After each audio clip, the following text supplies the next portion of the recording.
Hello বন্ধুরা, আসসালামু আলাইকুম। কেমন আছেন সবাই?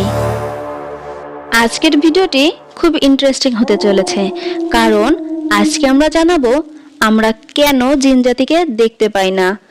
মহান আল্লাহ রাব্বুল আলামিন কেন মানুষের চোখ থেকে জিন জাতিকে লুকিয়ে রেখেছেন। তো চলেন বন্ধুরা, শুরু করা যাক।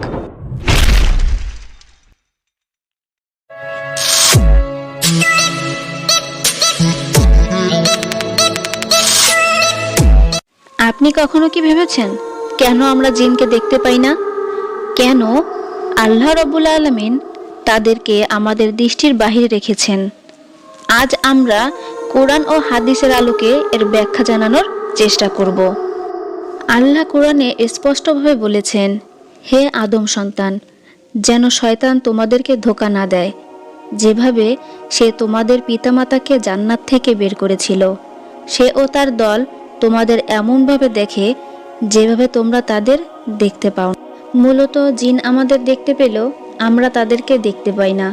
আচ্ছা, কল্পনা করুন, যদি আমরা জিনদের দেখতে পেতাম তাহলে কি হতো? মানুষের মনে চরম আতঙ্ক, ভয় ও বিভ্রান্তি ছড়িয়ে যেত। আমাদের দৈনন্দিন জীবন দুর্বিষহ হয়ে উঠত। আল্লাহ আমাদের মানসিক শান্তি ও নিরাপত্তার জন্যই তাদেরকে অদৃশ্য রেখেছেন। এটি আমাদের জন্য একটি পরীক্ষা।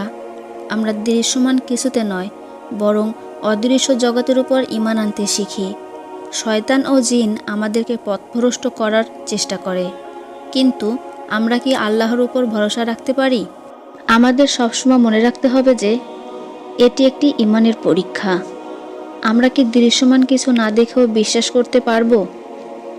যদিও আমরা জিনদের দেখতে পাই না, তবে আমরা আল্লাহর দেওয়া প্রতিরক্ষা ব্যবস্থা গ্রহণ করতে পারি, যেমন আয়াতুল কুরসি, সূরা ফালাক, সূরা নাস, বিসমিল্লাহ বলে কাজ শুরু করা ইত্যাদি। কোরআন ও দোয়ার মাধ্যমে আমরা নিজেদের রক্ষা করতে পারি। আল্লাহ সর্বজ্ঞ, তিনি যা করেন আমাদের মঙ্গলের জন্যই করেন। তাই আমাদের উচিত তার উপর বিশ্বাস রাখা এবং তার দেওয়া প্রতিরক্ষা ব্যবস্থা গ্রহণ করা। আপনার মতামত কি? আপনি কি বিশ্বাস করেন যে জিনদের অদৃশ্য রাখার মধ্যে আল্লাহর রহমত লুকিয়ে আছে? অবশ্যই কমেন্টে জানান। মহান আল্লাহ রাব্বুল আলামিন আমাদের প্রত্যেকের সাথে একটি করে জিন নিযুক্ত করেছেন, যার নাম হলো কারি জিন।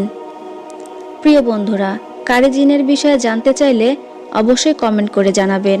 ইনশাআল্লাহ এই বিষয়ে ভিডিও দেওয়ার চেষ্টা করব। আজকের মতো এখানেই রাখছি। সবাই ভালো থাকবেন। আল্লাহ হাফেজ।